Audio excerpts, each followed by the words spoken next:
we are back. CD, this is like 3 weeks in a row we've been on time. Yeah.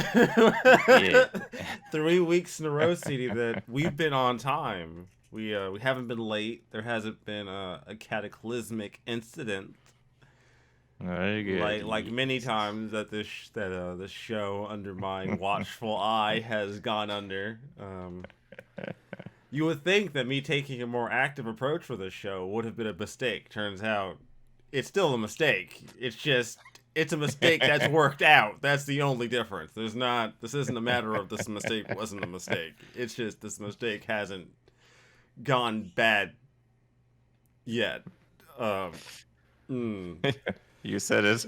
I did. I'm honest. I'll keep it real with you. This was entirely my idea. Whether I'm okay with it now or not, I will own my decisions.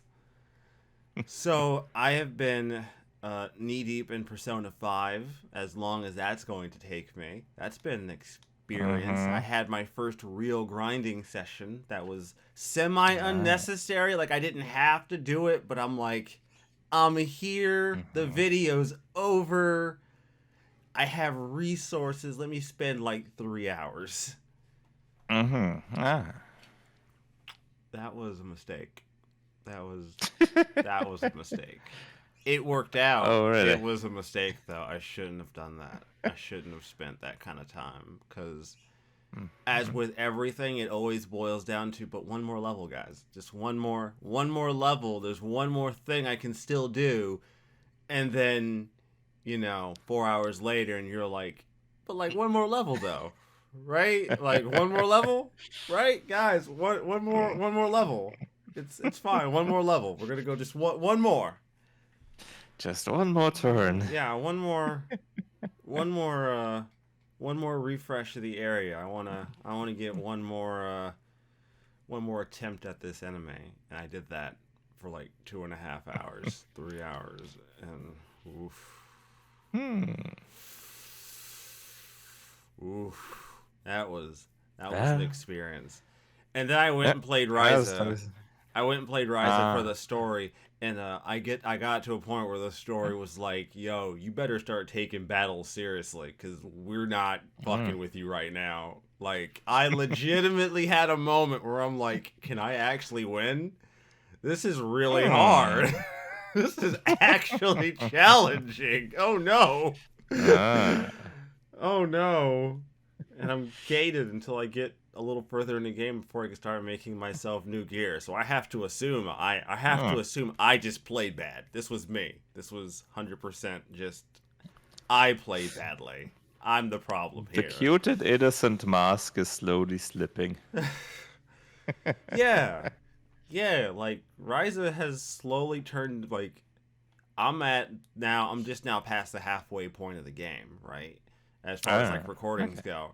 And the game has slowly become less and less of like this wholesome adventure of a couple of friends to like a cataclysmic event. The stakes have slowly been rising more and more and more, and now it's to the point to where I'm like, shouldn't we call some adults, guys? Shouldn't we call some adults? Should we really be doing we're this? just a few hobbits on our way to Mount Doom. It's fine. Do you think Frodo would have still taken the ring if like Gandalf had been honest with him? That back when he was in Hobbiton? Do you think Frodo still would have did it if Gandalf was like brutally honest with him and was like, look, Frodo, you're probably gonna get wrangled into this bullshit. I could use your help, but gonna be honest with you, this isn't gonna be as simple of a trip as just going to the council and dropping the ring off and coming home. Gonna be 100% honest with you. This is going to suck. Maybe not as instantly, but I am pretty sure he would have. I wrangled Bilbo into something like this a few years ago, and we're still not talking. He's not happy with what happened. Frodo's like, what do you mean? He goes, well, there were some dwarves, some trolls, goblins, and then It there was a whole was thing. yeah, and then there was like this thing with the dragon. It just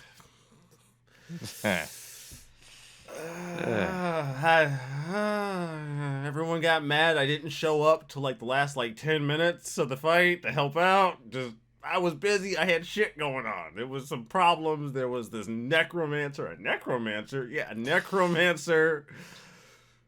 You know. And wouldn't you believe it? The summary just takes a few pages. Then they went and made a whole 3-story affair out of it. Yeah, they made right. Right. They made 3 movies out of what was essentially put like a book that was like maybe 3/4 of the length Well, of kind of Fellowship. children's story or something. Yeah. Not their best idea. They made 3 movies out of what was essentially put a kid's book. Yeah. That's I only watched 2 of them. I got through like 2 of those, and I stopped after the first. Oh, I got through 2, and I was like, you know what? I kind of know where the status quo is for this movie by the time it's over. I don't think I need to sit through the rest of this. I think I get it. I'm pretty sure most of these dudes don't survive this. I'm sure Gandalf survives this. Bilbo probably is gonna come back. I feel like he doesn't really die at the end of this. You know, I kind of know where You this. think? I kind of know where we end up by the end of this. I feel like I got a fairly strong grasp on the general gist of this story. But you know, it's fine. It's fine. It's fine. Simple jobs turning into quests of epic proportions. That is what Atelier Ryza truly is. Actually, I've been complimented on the fact that I actually pronounced that word correctly, because you'd be amazed how many people don't know how that's pronounced. I looked it up. It's French. I did not know that. Yep. Did not know that at all. One of my buddies was like, dude, I'm really surprised you pronounce that correctly every time. I'm like, yeah, I looked it up. It's Atelier. French is weird. French is Atelier. so weird. But yeah, that's all I got for you. Oh yeah, wait, I wonder how do most people just say it, Atelier or something like that? Yeah, that's how I used to say it, Atelier, something like that, because it's a really weirdly spelled word. Yeah. Really oddly spelled word. So true, doesn't fit the usual English pronunciation. Okay, to be fair, English is a weird language. Which language isn't weird, to be fair? English is a very odd, weird language. I say that speaking to a German person whose language sometimes sounds like it came out of Mordor. Sometimes. Whose language sometimes sounds like dragon speak out of a fantasy movie. But, you know, not gonna go there. But yeah, that's it. That's all I got for you, CD. Just a lot of playing wholesome games about kids going on adventures turning into cataclysmic world-ending events, and could be worse. Kids rebelling against adults. I never grew up, really. That's the problem. Never grew up. That's all I got. For me, it's been a mix of things. I obviously I continued a little bit with Diablo 3 the season, did a little bit of that, made a, which was it? A wizard character, played that one a while. Then I saw that there was Diablo 2 Resurrected on sale, so yeah, on a whim I snagged it up and installed some single player mods for it. That has quite a few of them already. And the one that I am using is, I think it's called Diablo 2 Reimagined. It combines a few of the pre-existing mods from Resurrected. And yeah, quite nice. Gives you significantly larger inventory, stash, and a lot more items. So, yeah, that's definitely a nice addition to it. Because I've definitely played more than enough vanilla Diablo 2. Yeah, I So think we all I don't have. really need that even in 3D form. I Yeah. think we've all played enough like regular ass, Mm-hmm. vanilla ass Diablo 2 in our lives. Yeah. Gonna be honest with you. Mm-hmm. Don't. Yeah, and even with the improved graphics, it's still the same game. So All right. yeah, So definitely not want to play that in vanilla. But so far that's fine, and the remade graphics are definitely very nice. The detail that they added in some of the areas where obviously through the low res 2D graphics there was not that much detail. Yeah, it's for stuff in the monastery and all looks quite a bit more gruesome than it originally looked, which uh, is fitting for the atmosphere. yeah, it's fitting for the circumstance. Mm-hmm. I would Yeah. say. Yeah, I don't want to derail Diablo. I'm not gonna Mm-hmm. derail you too much, but Yeah, sure. you know how like most of these characters from Diablo 2, the characters you play as, they all kind of have like Mm-hmm. a point to play for like Diablo 3. Like a lot of them get referenced from like Diablo 3 to some degree. You find out about what happened to them a little bit as far Mm-hmm. as like their whereabouts at the end of Diablo by the end of Diablo 3.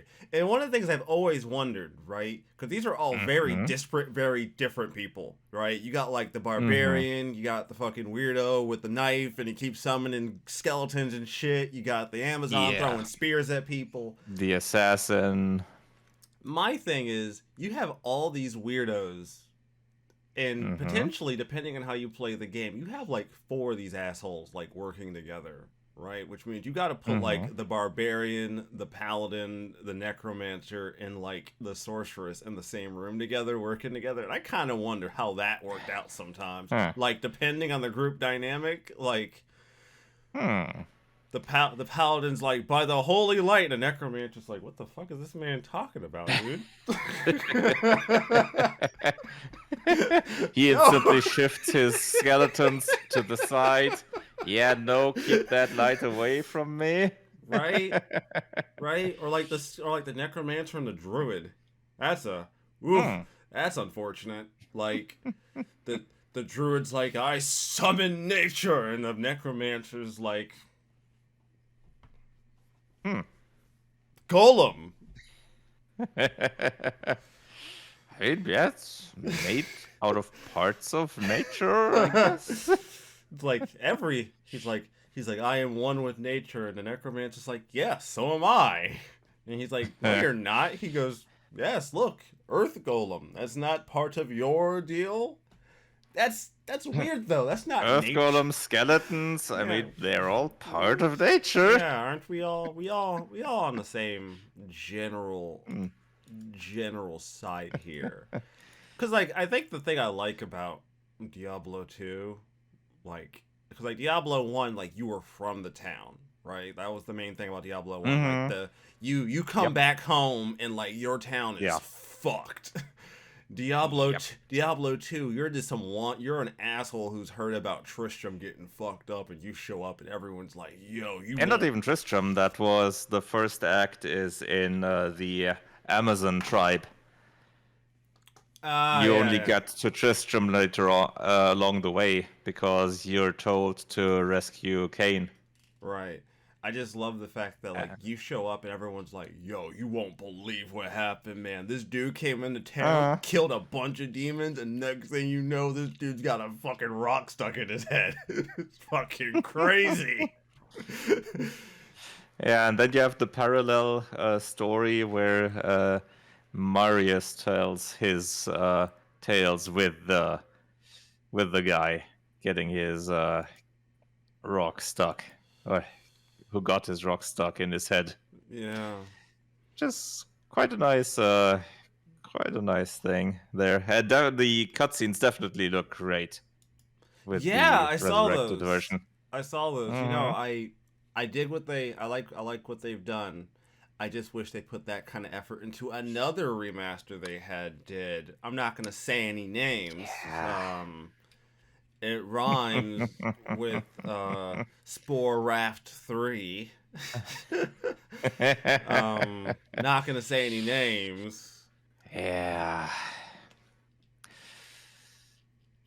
Yeah, their subtitle refunded.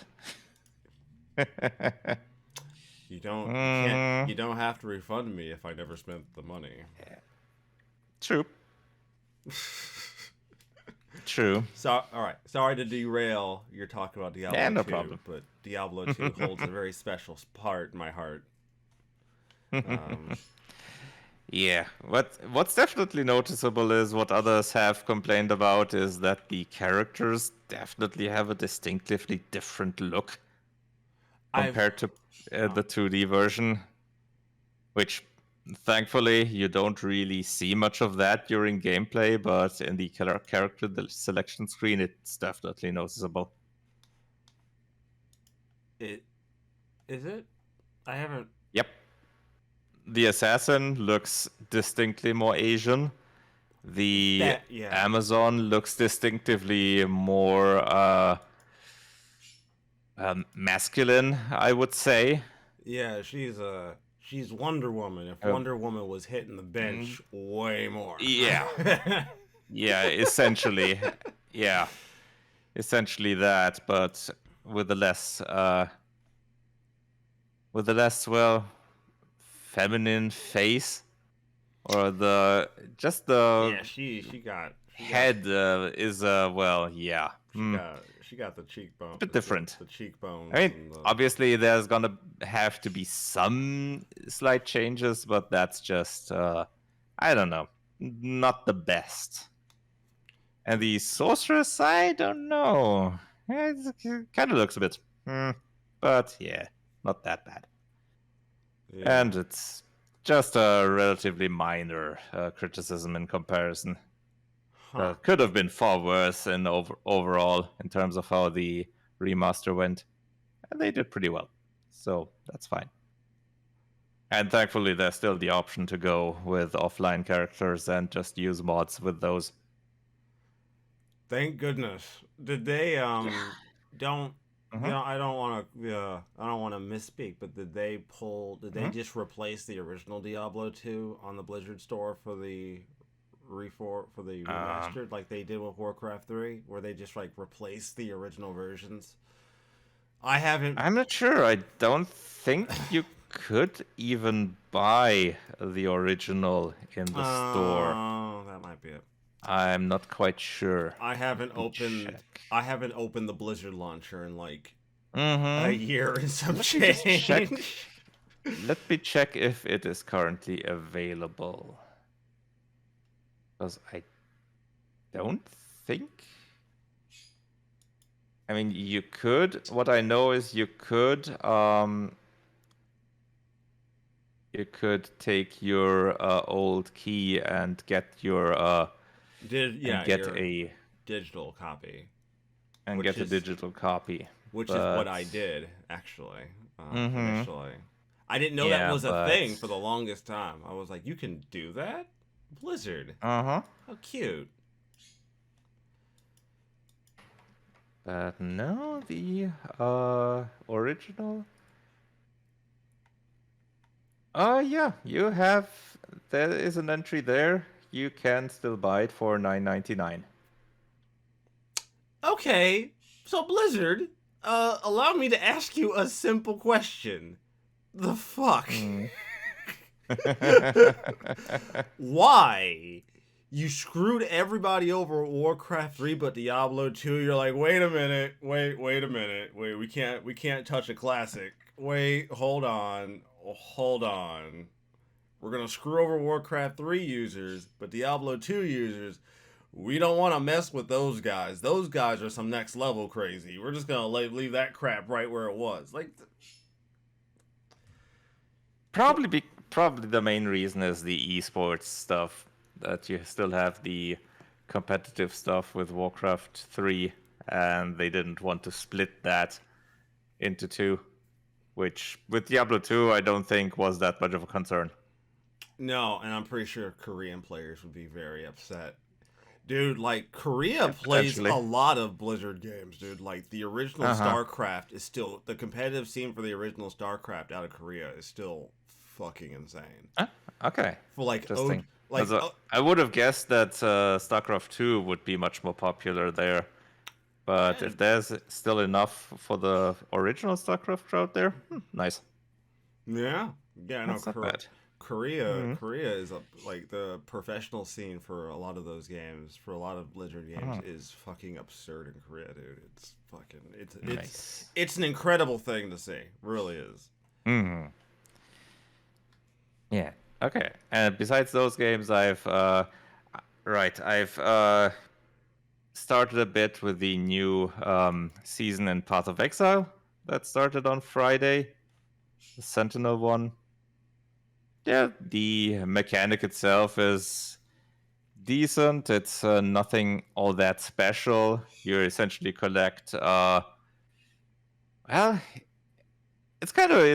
you can say it's kind of like floating orbs or drones essentially that you collect, and if you activate them, they go to enemies and make them stronger in different ways by shooting at them, and you have to defeat them for additional rewards, which is, yeah, it's a decent risk reward mechanic.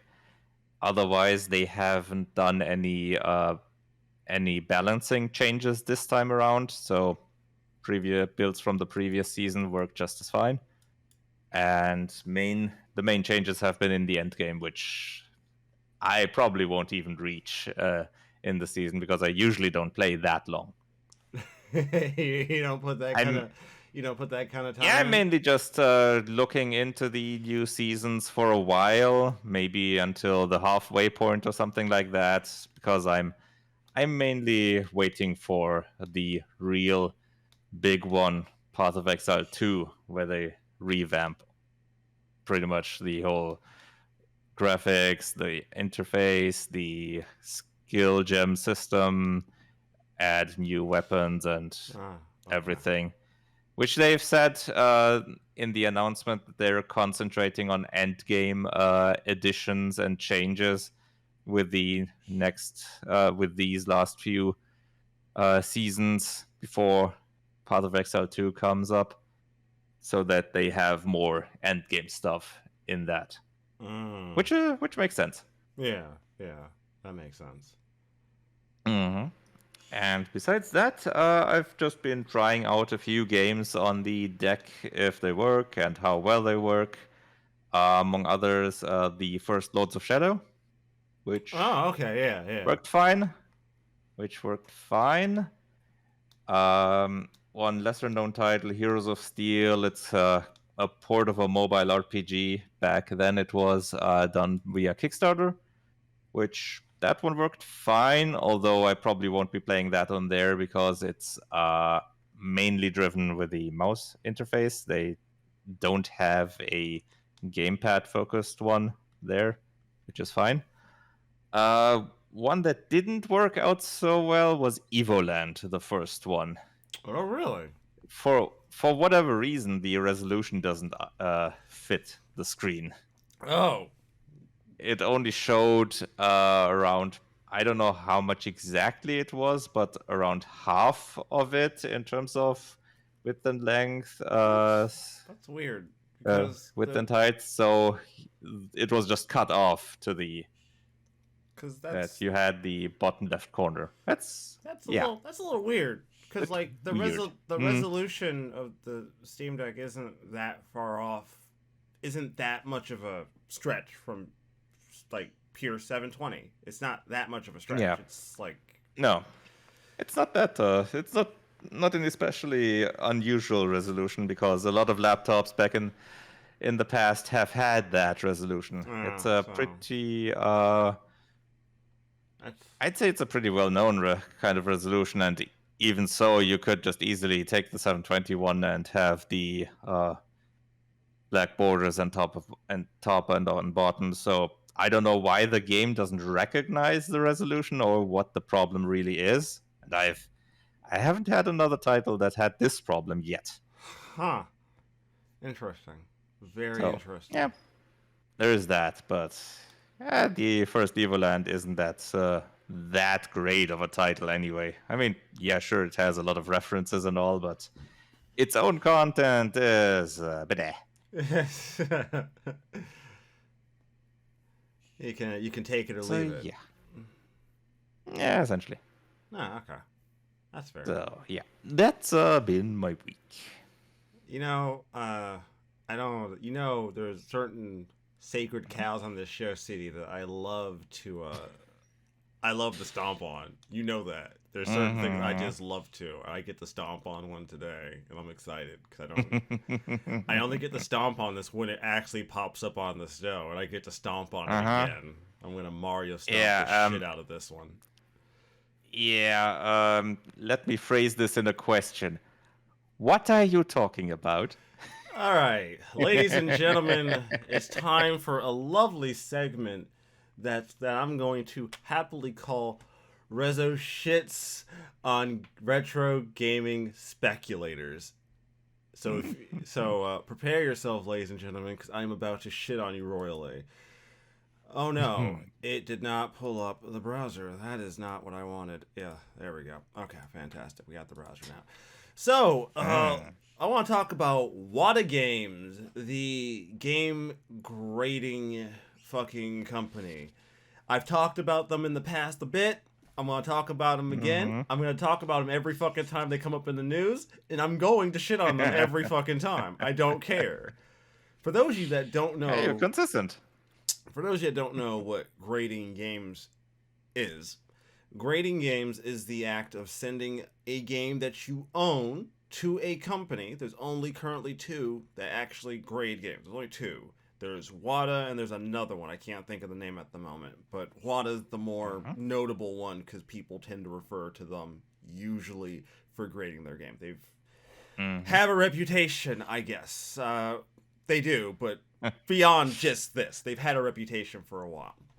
One way or another. You send it to them, and they give the game, usually it's in case, it's sealed, especially in retro games. So for those that don't know what sealed means, that means it still has the plastic shrink wrap from the manufacturer when the game was originally made. It is still in the shrink wrap. That is important for this conversation.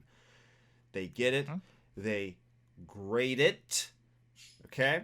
And then usually they put it in an acrylic fucking plastic ass box and then send it back to you with a grade on it. Now, yeah, and that box is sealed as well. Yeah, that box is also sealed and is now permanently encased in that plastic box. So, inherently, I don't have an... All right, no, I take that back. I do have an issue with grading, even inherently. For one, I think it's stupid. Two, you're essentially trapping a game that even if you weren't gonna play it, you're essentially artificially jacking up a value of a product that you own by paying money to have them grade it and then put it in an acrylic box so that it could never be played easily, because you'd have to basically crack that fucking thing open. At that point, you basically just wasted your investment. The investment that you put into grading it is now gone. So grading games has been a thing for a bit, and over the last few years, we've seen more and more, quite a few graded games selling for what I would say ridiculous to be prices. Yeah, exorbitant prices. As noted on this article from TechRaptor, I'm going to read a small tidbit from this very quickly. A copy of Super Mario 64 graded by WADA as a 9.8 A plus plus sold for $1.56 million.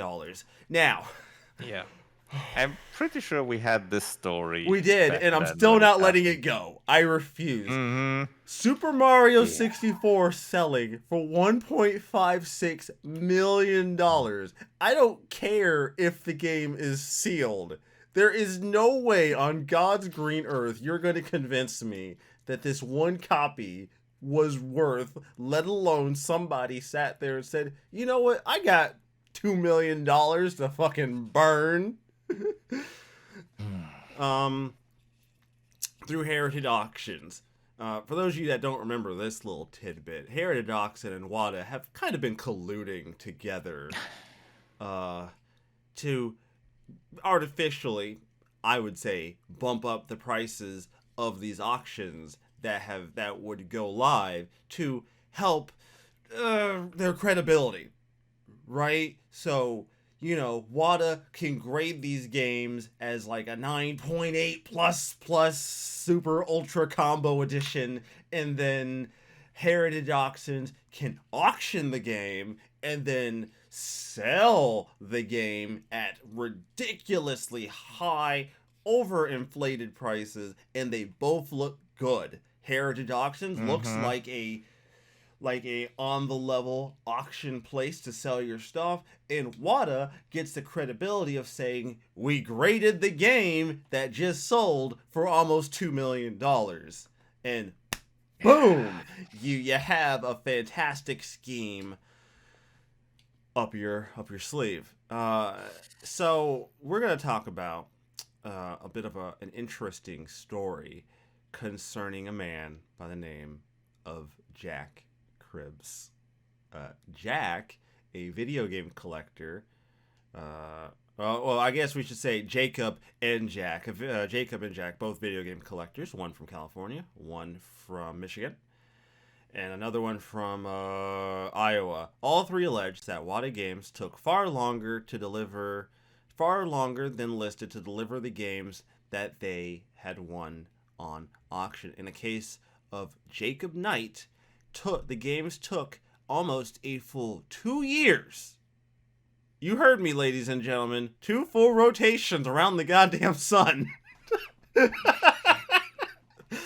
two full rotations around the sun, ladies and gentlemen, for him to receive his order a year longer than expected, which still blows my mind that they were claiming to take a year to get him his things. That is ridiculous. I still don't understand that, but fair enough. Each of the plaintiffs has their own story on length that WADA Games took to deliver on their service, which also means that there was likely a larger group of people affected by this. You can find the lengths it took for each plaintiff to receive their games listed down below. On March 3rd, 2022, almost a year after he expected to receive his games back, Knight received a notice that the games had finally shipped. It took nearly 21 months from the time of order until the day that Knight received his games. 2 years. 21 months. Cribbs ordered a video game grading service that was supposed to take 15 business days. In total, it took him 7 months. 7 months. Over half a year. Dose, I'm probably pronouncing that wrong. Almost 10 times the time that they estimated originally. Yikes. 2 years. You know, when Jennifer was on this show, when she would order limited edition games, and they would take 6 months before they got to her. Like, we all made the joke, like, boy, you would just forget what you ordered by that point. Like, bro, if my stuff takes longer than 2 weeks to get to me, there's a strong chance I won't remember what it is by the time it gets here. Can you imagine waiting? Could you imagine buying something on Amazon and not getting it for 2 years? Two whole damn years? Not unless it's a pre-order of that time, but 2 goddamn in general, years. No. 2 goddamn years. You'd have to be playing with my emotions. Well, to be fair, nowadays I can imagine one thing: a PS5. Yeah, that's about right. About 2 years. Well, going on 3 for some people now. It's looking pretty rough out there. Yeah, but Um, in general, no. 2 years. It's worth noting that several questions of law and fact that have been raised in the lawsuit, with the lawsuit itself stating that these include whether WADA engage in a course of conduct designed to artificially inflate the retro game market in order to enhance their own profits. Yeah. Spoiler alert. The answer is yes. That's not up for debate, but as you do. Whether conduct actually inflated the retro video game market, whether WADA and CU charge customers for grading services based on artificially high market prices. Yeah, yeah. Imagine that. The company grading games and then claiming to sell them for exorbitantly high prices, then using those exorbitantly high prices to justify charging you more to grade charging you more to grade your games. I can't imagine how we got here. I can't I can't imagine how this Ponzi scheme somehow managed to get to where it is. Riddle me this, Batman.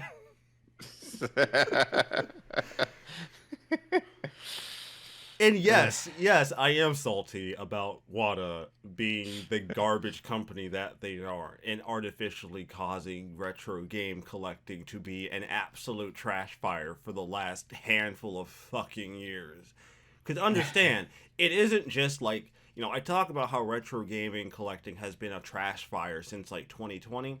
WADA hasn't helped that. Mm. WADA's been around longer than that. Game prices were already slowly creeping up since like the early to mid 2000s, around the time when like retro gaming had officially started to like become a thing. And then year over year prices slowly go up and up and up and up. And all that's happened now is it's cool for it to go up because people are gonna sit on their titles, sell them for exorbitantly high prices, and all it takes is like one asshole with too much money to buy them. That's all it takes. It's just one asshole, too much money, not enough patience.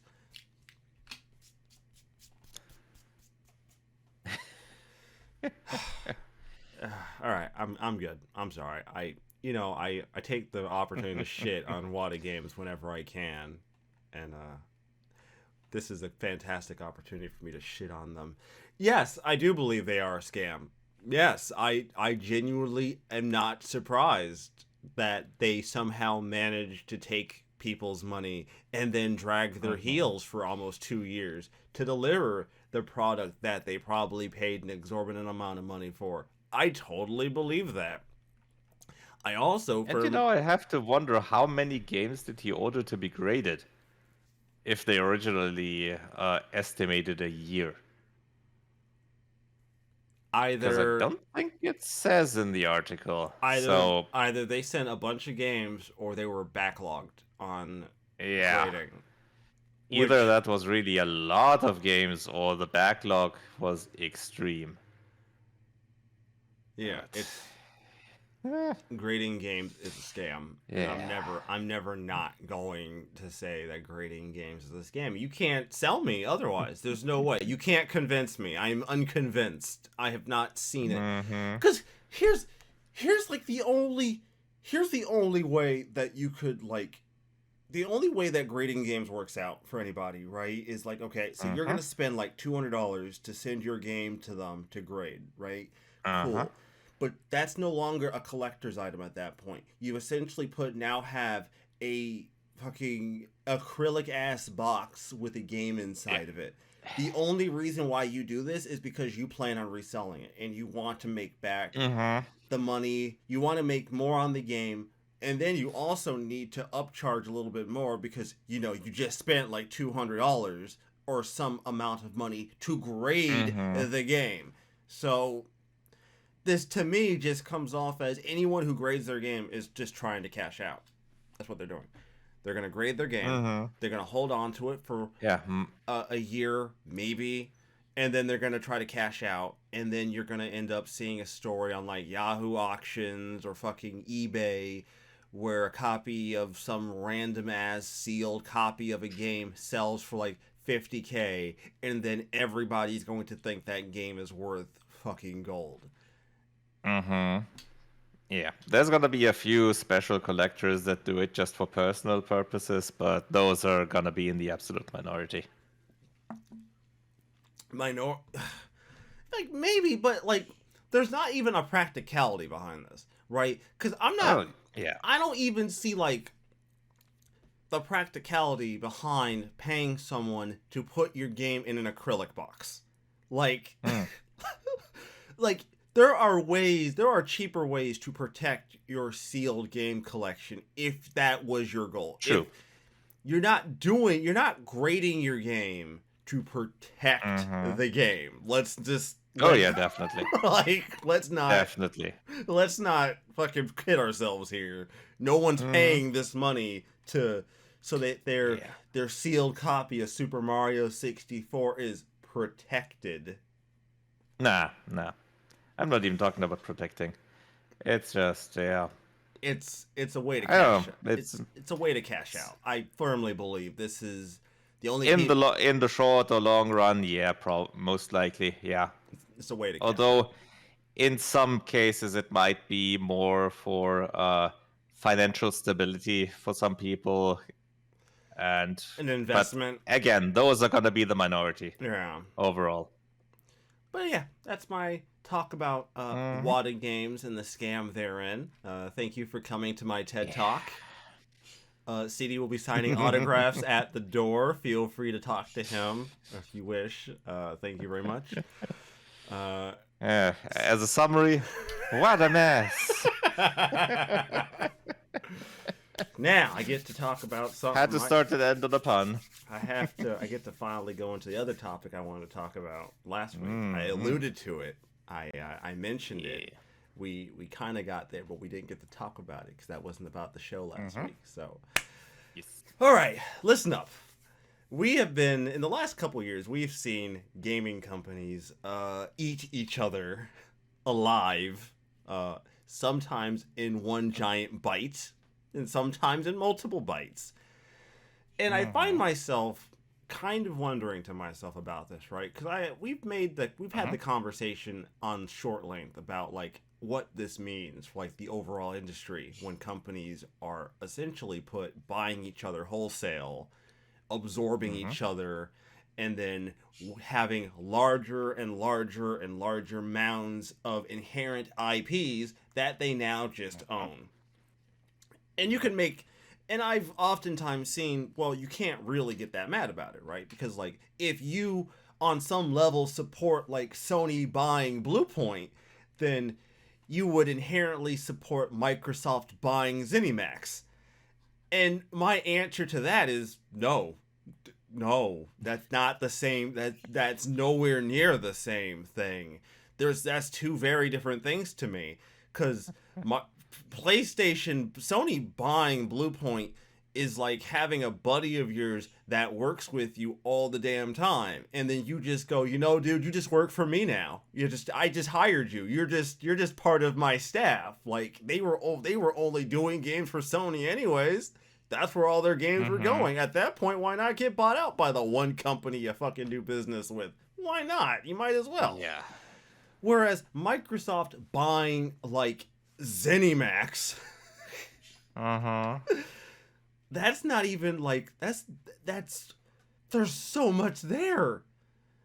Like you got to feel at least a little uncomfortable at the notion that Microsoft wholesale owns everything that they already have as a company on top of what Fallout, Elder Scrolls, Doom, they have Doom, right? It's Prey, software, right? Dishonored.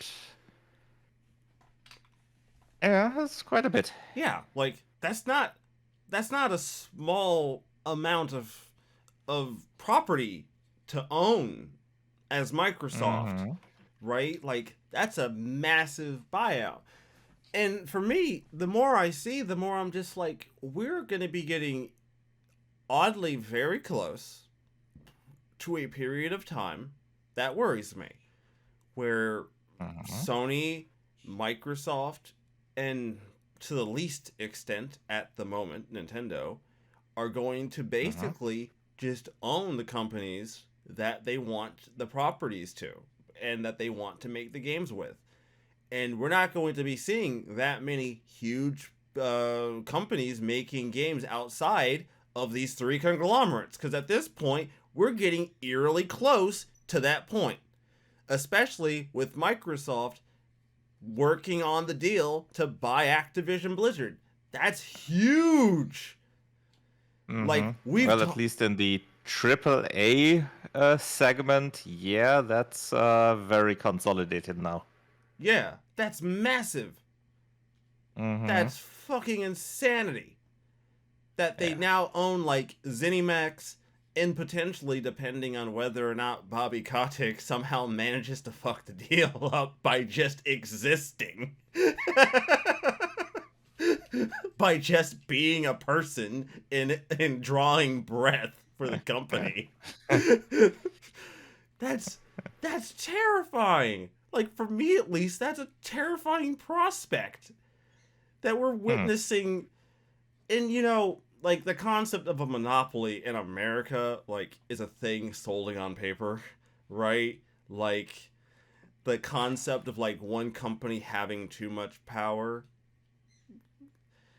At some point, you have to wonder how many large companies can one conglomerate possibly own before somebody goes. I mean, it's definitely never gonna be a monopoly. It won't. Not by like the truest definition. Not by like the actual true definition of what is considered a monopoly. No, it'll never actually get there. It's gonna make me uncomfortable as fuck, but it's never gonna be Naturally. It's never gonna be there. You know, so them buying out in the AAA space, it's gonna be very well, the cake is gonna be very strictly divided in just a few pieces. Like, let me ask you this: does Nintendo own Monolith? Not completely, but mostly, yes. Okay, they own Monolith, correct? So, like, for the most part, like. Yeah, I think it was around 88%. I just looked it up. So, yeah. 88%. Cool. Okay. Yeah, I think it was 88, something like that. Somewhere in that. Sounds about right. Somewhere in that area. And, like, it ain't even just like that, right? Like, no, it's even higher. It's 96% something. So they might as well own them. That's But even if they wouldn't own them, they're essentially just making games for Nintendo systems. Right. Like, it's the same thing as, like, I mean, I can't. But like with Blue Point, for example, because they've been pretty much making games for Sony. Naughty Dog, not like me. Like, has Naughty Dog done anything for any other company recently? Like, aside from Sony, I know they've made stuff for other people. Naughty Dog has been owned by Sony for quite some time. Oh, I must have missed that then. That's my fault. My bad. Yeah, it was around 2001 that they. Oh, okay. Then you're right. Bought. You got me. But then, like, we had that story where, like, Square Enix decided to sell off like two smaller few smaller parts of their American branch. Well, essentially their whole American brand, their whole Western division brand, and they sold it to Embracer. Embracer Media, is that what it's called? Is it called Embracer Media, or is it called something else? Embracer. I think it's Embracer Group. Let me check what it was exactly. It's Embracer Group. And now, enlighten me. Swedish video game holding company. Now, enlighten me. Embracer has quite a bit. They're not. Oh yes, they have a lot. They're not. They have quite a bit of real estate. In a matter of speaking, so to speak. Yep. Oh boy. Well, overall, they have about 12,500 employees. 12,500. Yep. 1,000? Yeah. 1,000. Yes. Okay. Because it's more than 76 internal studios in over 45 countries in Europe and America. That is impressive. Yep. That is impressive. You people wonder why I get a little antsy every time I hear about. I will say though, my fear of Square Enix selling themselves off became a little bit more real when that article came out and said they're selling off their American branch because they want to invest in fucking blockchain, and I'm like, oh, and NFTs. It's like, oh, so the nature of Square Enix just being bought out might actually be a reality with these business choices they're making. Yeah. Poor business choices affect everybody, including massive corporations. Apparently, ever since NFTs became a thing, everybody seems to be making bad business decisions. Well, many of them, yeah. A few have decried NFTs, thankfully, but a lot of them are in on that. Yeah. So my thing, and the reason why I kind of find this topic to be interesting is, at what point do we start? At what point do we start to look at this Orwellian landscape of the AAA gaming scene, sit back in our chair with our glass of brandy, and go, well, this is terrible. This is because, I mean, like, honestly, it's just especially in the case with Activision, that one might turn out for the better for the company. Yeah, like, okay, on an individual basis. But like, yes, I know what you mean. That we have very few companies that actually contribute to the AAA space that are not under the that aren't like slowly being absorbed by like the big three, because that's my biggest concern. It's not just a matter. What we have remaining is certainly EA and Ubisoft. And Ubisoft might not be long for this world. At the rate they're going, we might. Ubisoft are doing fine, honestly. Financially, they're doing fine. Yes, they are open to being acquired. More open to that recently, but in terms of their finances and how their games are doing, they don't really have a problem. No. Because just Assassin's Creed Valhalla, just the newest one, had the best release of any Assassin's Creed game. So that series is perfectly healthy. Excuse me? Yeah? Really? Yep. Oh, okay. This is a Call of Duty problem, isn't it? Like, even the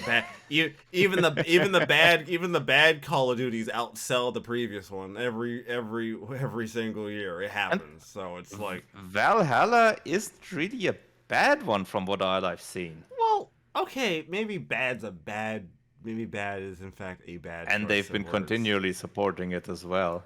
Yeah, you gotta support your live service games, right? Right, Square?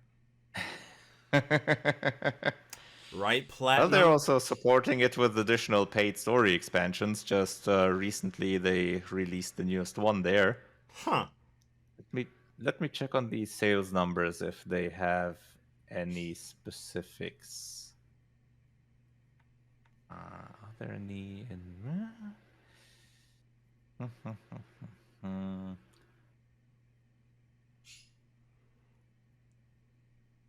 Well, they have the number of the game making over $1 billion in revenue, so there's that.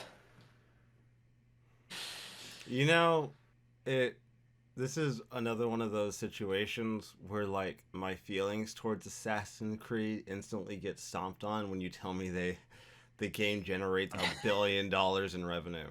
Like Mm-hmm. this is I this mean, is this is you don't have to be a fan of the series, obviously, no, but overall, they're definitely successful. yeah. And the other one was, I think, Far Cry 6, which did quite well. Oh, of course. Why not? Which, yeah, obviously people have been complaining about it and all, especially journalists. But You mean in bloggers? terms of, You yeah, mean bloggers? essentially, Yeah, bloggers. essentially. Don't confuse the two. I know the difference. One has a college degree. The other one has a MacBook and a cup of coffee. So, Far Cry Ooh. 6 sales were in line with Assassin's Creed Odyssey's launch, which tells me, yep, definitely good. Mm.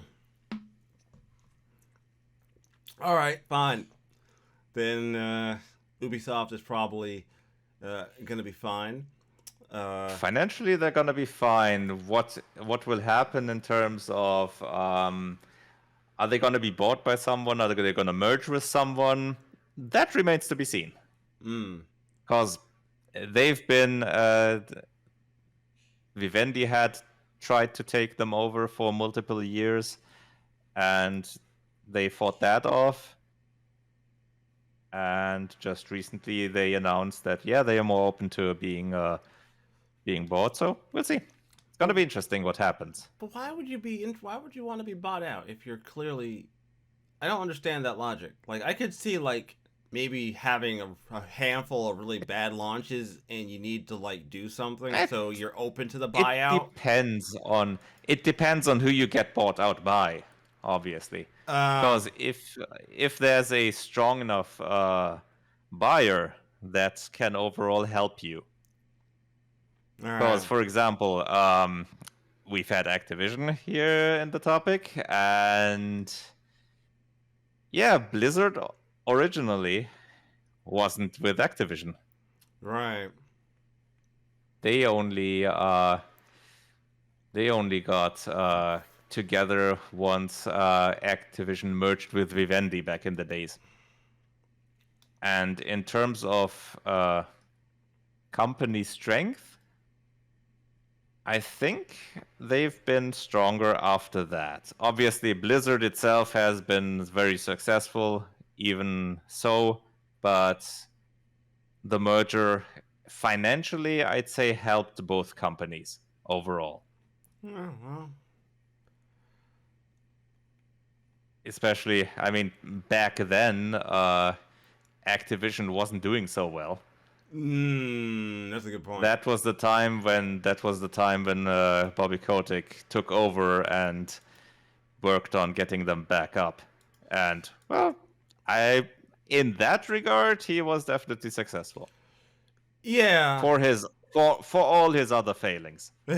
That part he succeeded in. Yeah. That's a fair analysis, I would say.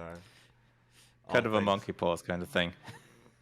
I'm looking at the monkey paw right now. One of the fingers is bent. Well, three of the fingers are bent back in the most unnatural way possible. It is not pretty. They're like pretzels. Yeah, they're bent all the way back. That is. I've seen exorcism movies, my dude. This shit looks scary. This is not. You're not selling me here. I guess.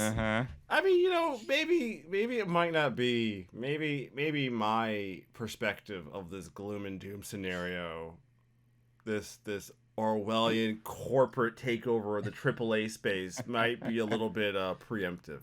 I will admit maybe. We're gonna have to wait and see what happens, but I definitely agree that there are risks in this. That there could be problems with this, but the AAA space, to be honest, has always been relatively concentrated. in comparison to the whole industry. And with costs of development rising more and more, especially with the AAA games, when they want to do more and more with it and Mm-hmm. make the graphics and all extremely realistic. So I'm not saying the development becomes naturally more expensive, but they're essentially forcing the issue with that. They're essentially going with, yeah, okay, what can we do? Improve the graphics and Well, yeah. make the teams bigger. Yeah, And because like also, because if you were to pick an element of game design of some variety to inflate one way or another, visual fidelity would probably be the easiest.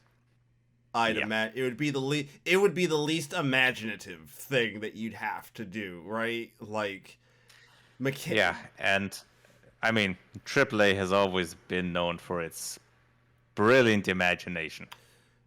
God, did you see? I'm gonna segue off the imaginative section that you just mentioned. Did you see the gameplay for that Arkham game, that multiplayer art? Did you see the gameplay bit that they showed for that the one with the multiplayer Batman game that they're doing? Oh, you mean that wasn't an Arkham game? That was the what was it called? Gotham Knights? Yeah, yeah. I haven't, but I've heard not so great things about it. You want to talk about imaginative? You want to talk about like actually imaginative? Like, bro, there's no imagination. Like they got Nightwing going from building to building with a jet glider. And like people are seeing this and going like, "Wait, why would he do that? Why would Nightwing pull out a jetpack glider to go from building to building? Why would he ever do that?" Wait, a jetpack glider? Yeah, it's like a glide. It's like a Fortnite glider with like rocket things attached to it. Like, yeah, it's like a Fortnite. Yeah, I'm not fucking with you. I promise. I swear on God, I'm being realist. I'm being honest. I believe you, but fucking Red Hood has like a fart jump. Has like a triple fart jump. Yeah, like he doesn't have like a grappling hook, so it does like this weird animation effect where it looks like a fart cloud every time he does this triple jump thing. Okay, dude, look it up. It looks like a fart cloud. It's the it's the fart jump.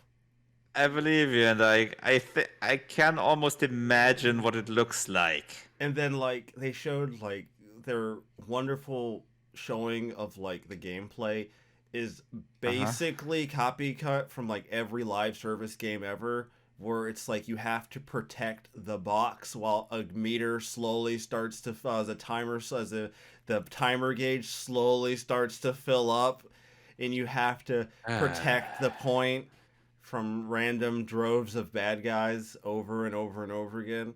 I'm sure you've seen this gameplay before, Avengers. I'm sure you've seen this before, Destiny. I'm sure you've seen this before, Anthem. I'm sure.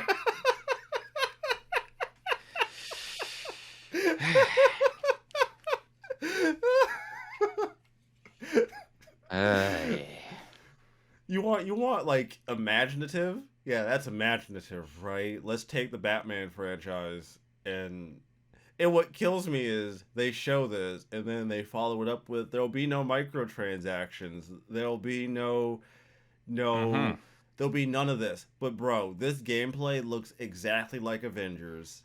It has the same template as Avengers. It has the same template as early Destiny. It has the same template as fucking Anthem. We've seen it before. It's the same cookie cutter game that we've seen. You're not like visuals be damned. The only thing this industry can do sometimes is make the game look pretty, but ask them to come up with gameplay and suddenly they instantly just look at the last thing that someone else did and went, "Yeah, we could just do that, guys. That's fine. We could just do that. That worked, right?" Not like Not like Square Enix lost money on Avengers. Nah, not at It's all. it's not like EA BioWare lost money on Anthem. Wait, did Anthem actually make Nah. money? Did Anthem make money? I know they basically gave up, but did that actually make money? I need to know. Did Anthem make? Hold up. Was Anthem profitable before they shut that shit down? I doubt it. I doubt it. I doubt it. Because that one really wasn't that. I think it's been in development for too long to Anthem. have really made money. Uh. With all the reboots and changes in And the engine and going from flying to non-flying to flying. Yeah, I don't think so. according to a Destructoid article from 3 years ago, so take this with a fairly large grain of salt. They Uh-huh. are speculating. They are saying that Anthem has likely cracked $100 million in digital revenue, but who really knows? That is the name of the article. Fantastic, fantastic Uh-huh. choice of a title there, gentlemen. They said apparently they had a target of 6 million copies by the end of March, probably of that year, and they did not meet that. Okay, cool. So no, they probably didn't. They Oh probably. yeah, I don't think so. I mean, given that they uh, ended the whole development of that That's not a that long that's another after release. that's another thing I kind of feel like needs to be addressed in this industry. Hear me Uh-huh. out, right? So you have a game like Anthem, right? That like comes out, Mm-hmm. it's busted as fuck, right? The Mm. developers and the company decide they're not going to do anything else with it. They're not going to put any more patches out. They're not going to try to do anything with Mm-hmm. it. Don't you think that like they should be don't you think that like someone should be required to put on the sale page for this game that's still being sold like this game is no longer supported? Like at If some it's point, still being sold, then I'd say definitely yes. like you should be out like there should be at least an obligation for somebody to be like, hey, you need to put down on the sale page of your game, provided they have control of the actual sale page. I don't know if they can actually like just log into a Steam account somewhere and change a detail on it or whatever. I don't know. I'm just I'm saying. pretty sure they can, no matter where it is. I'm But not sure if Anthem even has a Steam page. oh, I'm not sure if they even it's put that on Steam because I think at the probably time they were still doing pretty much exclusively on their EA Origin client. because like you can buy like Anthem Standard Edition right now on PSN. Mm-hmm. It's on sale, the Standard Mm-hmm. Edition for $5.99. Uh-huh. Again, Yeah. that's probably more. Okay, I'd Mhm. say with a price like that, if that's the original price or is that reduced? That's reduced. Okay, what's It's the non-reduced one? 59.99. Okay, so it's absolutely full price. Yeah, with a full price title, a note like that I I should feel probably be done. I feel like you should be obligated to be like, hey, this game is no longer supported, and what you buy At is least, at least for a certain time, because I mean, by now the game has been out for 3 years, yeah. So it's and on. I'm not sure if that would be a realistic expectation for a game to still be supported on the regular. Yeah, that's a fair. That's With a live service games, yeah, sure, it happens, but with games that get regularly just released and updated with expansions and all, 3 years? If there's no expansion, I'm not sure how often that happens, honestly. no. Yeah, cause like even like the best, like some of the best games that I've experienced, and I'll even Mm-hmm. go with like fighting games because they're some of the only games that I experience on like a super duper long term scale, right? So Mm-hmm. well Yeah, but beyond. those get continually released DLC and all, Yeah, like and even if those there hasn't games. been that for a while, yeah, you can expect pretty much say, yeah, that's not Yeah, supported any those longer. those at the best of time, you're only looking at like 2 years, give or take. Mm-hmm. Unless you're Although, Street I mean, Fighter Five, then Street mhm. Fighter Five just what never you ended. what you could add, I'd say, is a date when the game was last updated, something like that.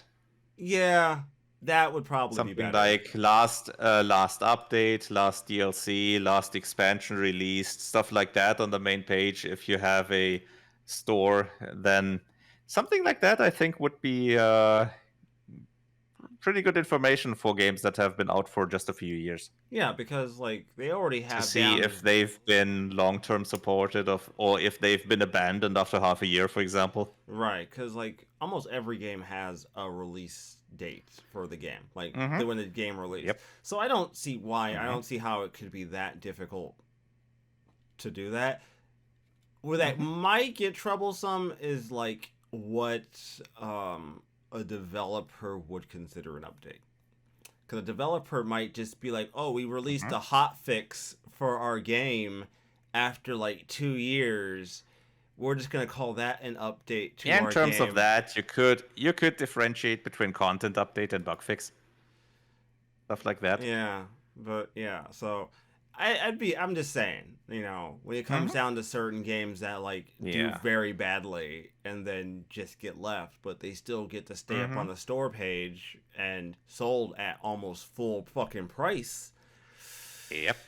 And if you're that, obviously the internet exists, so it's on you to do your research, but Mm-hmm. Yeah, but people, still, that would definitely be consumer friendly. yeah, uh, Add stuff like that. uh, looking at you, Babylon's Fall.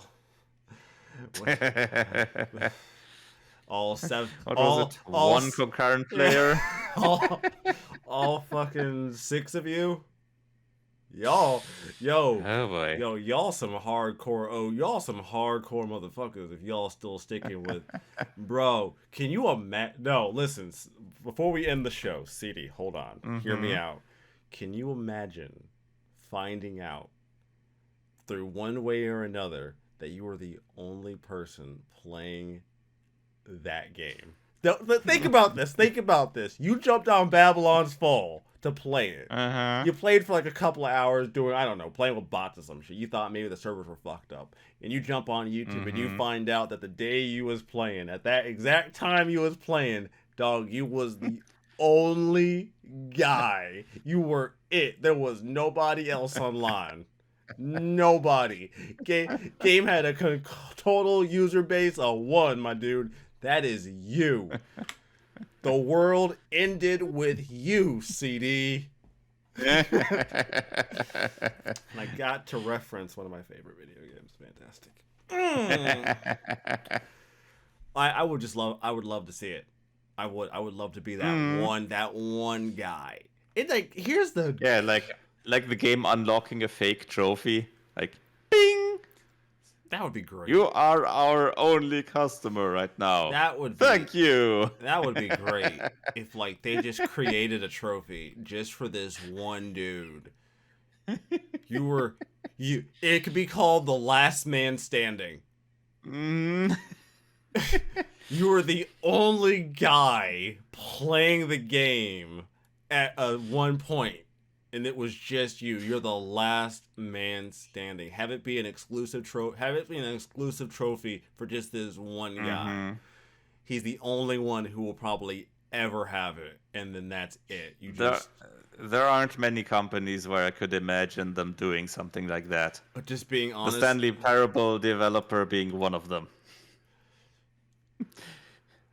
like, Because you know Stanley Parable had wasn't a it like- similarly absurd one. yeah, wasn't it like go outside and touch grass or some shit? Like, don't play the game Yeah. for like 2 years. Don't play it for a year or something. Yeah, something like that. Trophy unlocked. Touch grass, nerd.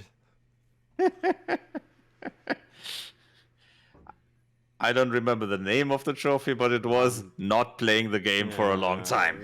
Don't play the game.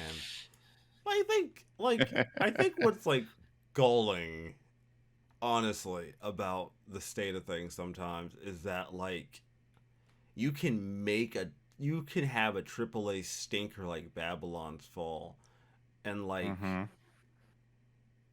have the nerve to still have that game be full price. Like, I guess to me, I would just be embarrassed. Like if I was a dev and my game was like a commercial fucking wet fart in a church, right? And I still had that shit up at full price. Like, yeah, man, developer is one thing, publisher is the other. The publisher has to make back some of the money at least. Well, congratulations. Yeah. You're probably not. Gonna call it like I see it. You're probably not getting your investment back here. This money is. That's one of those where other projects have to pick up the slack. That's what's that? What's the word called? That's just a lost, not a lost cause. I'm trying to think. There's a financial term for it. That's just lost money. That's you just put your money, you just pulled a Dark Knight Joker where he has all the money stacked up and he has the fucking gangster on top of it, and then he's just like, it's not about the money, it's about sending a message, and he just burns it all. Yeah, it's like that. You just and similarly with Babylon's Tower, no one understands the message because everyone is talking gobbledygook. No one truly understands the. All right, yeah, this was fun. This was, as always, this was always a fun time. As always, everybody, you can find our podcast on YouTube, Turn-Based Cynics, where our video version of this lovely show is every single week on Wednesday. And if you are perhaps an audio listener of sorts, you can find us on some of the major podcasting platforms such as Apple, Google, and even Spotify. Ooh, spicy. Yeah. You can even find us on Spotify. We're trendy. Ooh, who would have imagined we'd be the trendy ones? I certainly didn't. I'm a lot of things. I am not trendy. But as always, everybody, that is our show, episode 3. I hope you've enjoyed it. We'll be back next week with something. Something will have. I'm sure something will come up. Something will happen. This industry doesn't know how to keep its shit together. It's. I'm just here to talk about it, put my 2 cents in, and be done with it. Until then, everybody, have a fantastic week, and we will see you all next time. Yeah.